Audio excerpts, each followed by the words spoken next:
Tom, what's it feel like to be right, like professionally all the time? That must be great for you. Your stock portfolio must be going bananas right now. If you're this right about what the fabric of the country is and the political landscape, then dude, you got to go with me to a casino sometime. Well, one of the reasons one of the reasons, Benny, I'm always outraged is because I'm always wrong. Because believe it or not, I believe people should be able to do the right thing, and they will do the right thing. And I'm always wrong about that, right? And it's because I'm an optimist that I'm always outraged. And what we see here, really, as you point out, is talk about the bookend for the racketeering operation that's been Joe Biden's political career. This pardon is an outlaw pardon, a rogue act by the president who's abused his authority. Pardons are supposed to be specific. This pardon wasn't specific. There's some specificity there related to the two charges, but he has a blanket pardon for everything else he may have possibly done up until yesterday. For all we know, he was doing coke in the White House yesterday, and he would have been pardoned for that under this theory of the pardon that Biden obviously didn't write. As far as I'm concerned, this was a self-pardon by Hunter Biden, written by Hunter's lawyers, signed on by a demented, senile president. And you know who's partly at fault for this? Republicans. They didn't impeach him. They didn't push to invoke the 25th Amendment. And so when you have someone like this in office, you can expect this type of abuse of power and corruption, because he's not the one doing it.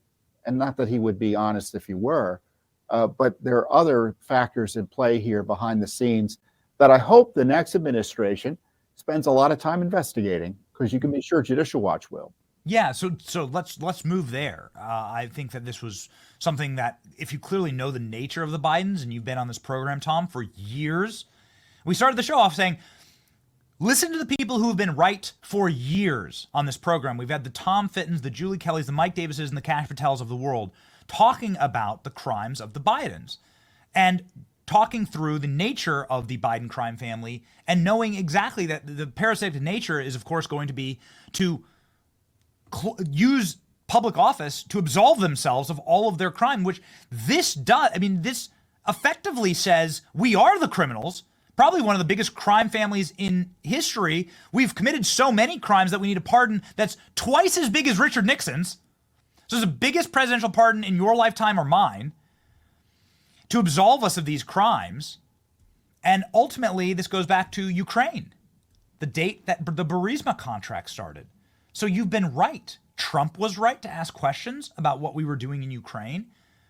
And we are guilty, is what this says to me.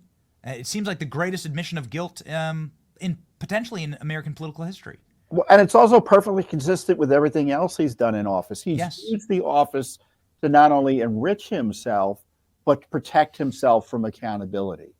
And whether it be abusing office to target his opponents, working with his allies in Congress to impeach Trump, as you point out, for blowing the whistle on their corruption, and then trying to jail him in order to distract from the real corruption that was readily apparent to his own Justice Department, that there was this international racketeering operation, RICO, being run out of the vice president's home, vice president's office during the Obama administration, and it continued into the presidency. It's clear. So, if Congress gets its act together, I'm suspicious that it will be able to. There'll be hearings on this. And frankly, though, the President Trump has another prosecution or investigation to commence once he's president into what went on with Joe Biden. And this is not a self-pardon. Joe Biden still faces, in my view, significant criminal liability for what went on with his son. Now, the leverage in getting his son to testify against him is lessened, right? Which is the part of the point of the pardon, because there's nothing that prosecutors can give Hunter in terms of, cutting his jail sentence in order to induce testimony. But we'll see.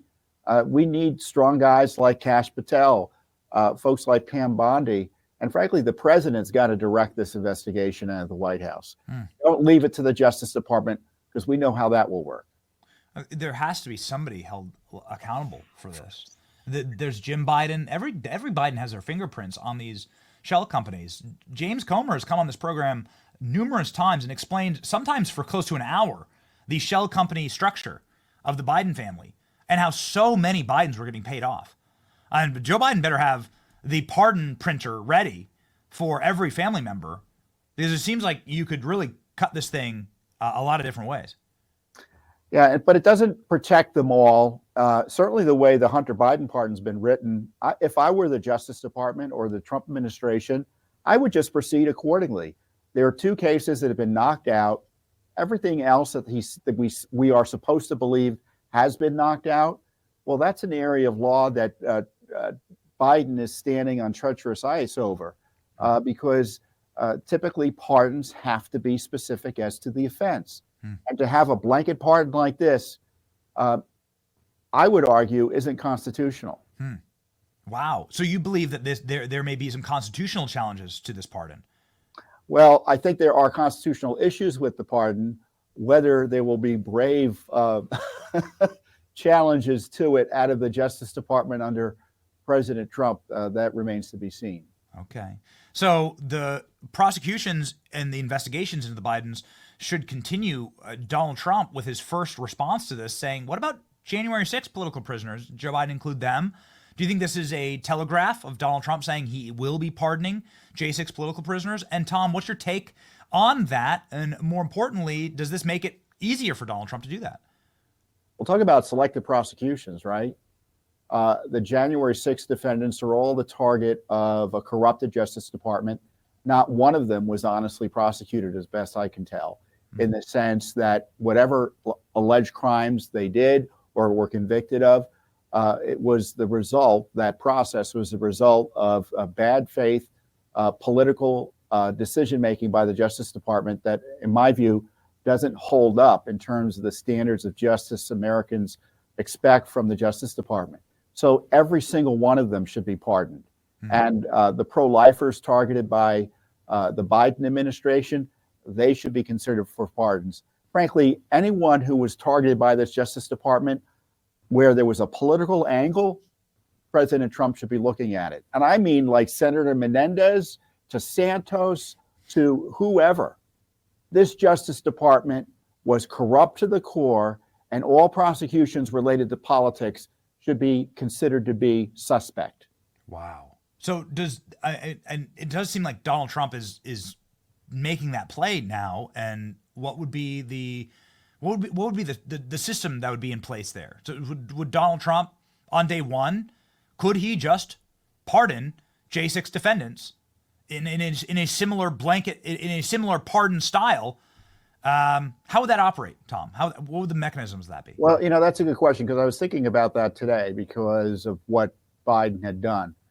Looking at the history of pardons, there's there is precedent for just a mass pardon of anyone involved in January 6th, and they don't need the specificity other than offenses related to January 6th. And I think he might be able to do that with one document. The lawyers around him are probably going to want him to have him sign 1,500 documents, right? Plus a mass amnesty for anyone else that the Justice Department hasn't gotten around to prosecuting. So it can be done, I think, relatively quickly. It doesn't take the government long, unless they are stalling and engaging in sedition, which you can't rule out from the holdovers in the Justice Department and the nasty liberal Democrats who disguise themselves as career civil servants in the Justice Department. But it's going to be work, but it can get done. And there may be a way to get it done, within an hour of his being inaugurated. Wow. So I guess the question is, how does Donald Trump then get the backbone from a legal perspective and the protection around him to get this done? Because this is obviously going to be there's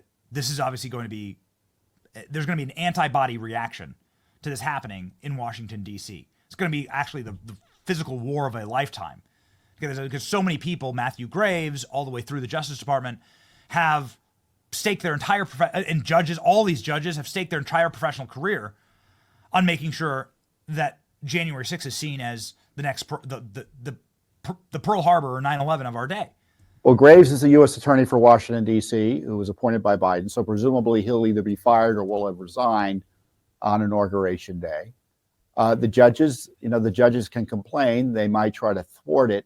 But I would presume if they're following the basic rules under the Constitution, they're just going to have to abide by the pardon process as laid out on this program here.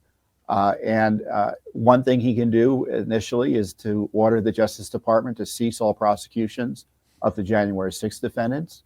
Can he order their release short of a pardon? I don't know.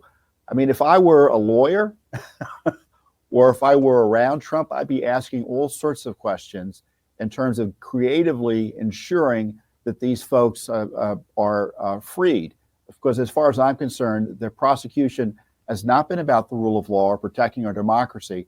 It's about punishing those who dared to dispute the election in a way that no one else has been punished in terms of civil disturbances ever before. Yes, yes.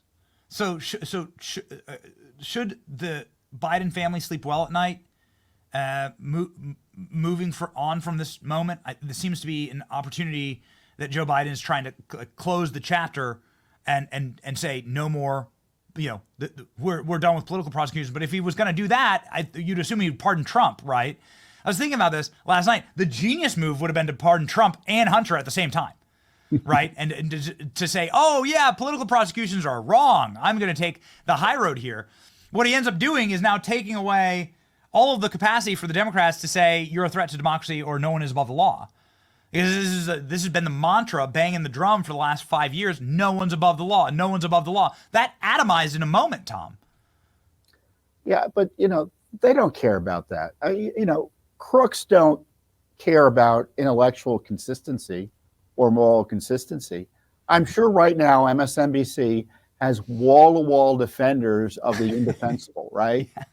Talking about how this prosecution was a selective prosecution.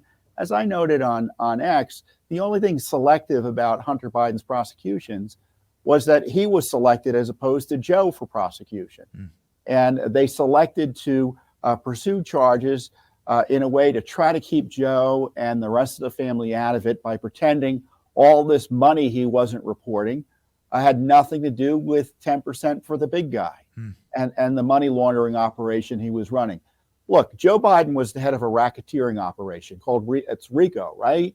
And that's the sort of charges the Justice Department should have been pursuing.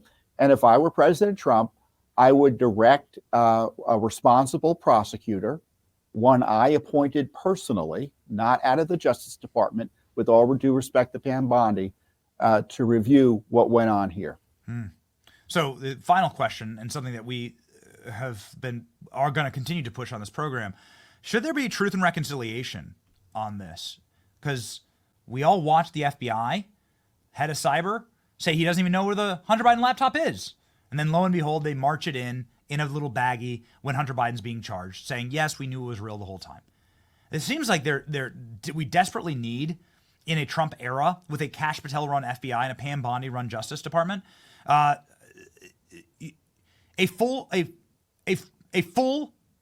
full true investigation, and even if it doesn't lead to charges for Hunter Biden, just have it out with the American people. These are the crimes that were committed. Yes, the laptop's real. This is the information on it. These are the available crimes. These are our next steps. This is how you bring accountability and say there is actually no privilege or favor in the American legal system.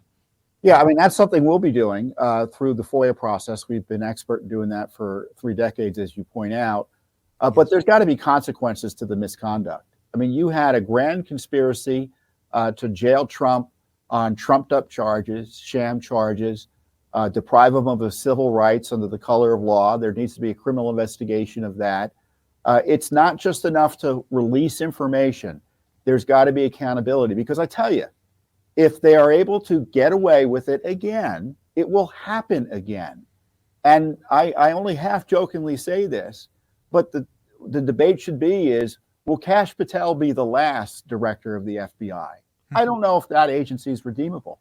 The Justice Department in its current form shouldn't survive the 4 years of President Trump. Those agencies should not be able to do to anyone else what they did to Trump. Yeah, it did seem like we were about this close, Tom. About this close. It was like a millimeter away from a bullet. We were this close to putting President Trump in prison for the rest of his life. I mean, they would have charged him. They would have put him in jail forever. And he would have died because they would have denied him the Secret Service protection. Yeah. The plan was to jail him and see him killed in jail. Let's be clear. So FOIA is great, but we need serious criminal investigations and prosecutions. Yes. This Justice Department can't do it. This FBI can't do it. And the challenge for Trump is to figuring out how to get it done in a way that the American people are assured that justice is finally being fairly administered in this god-awful city. You want to talk about a man who has fought the darkness. This is Tom Fitton. You go and you follow him right now. 2.8 million followers on X. The reason why Tom is so popular is because he has been the first man through the wall. He and Judicial Watch were the first men through the wall in fighting this corruption. They've been calling out in the wilderness for a very long time about this problem. And now there's daylight cracking through. And it's because of guys like Tom. And so, Tom, we are deeply appreciative and thankful for your work, man. I appreciate the good word, Benny. Thank you. Yes. Godspeed. Godspeed. Keep fighting. You too. All right.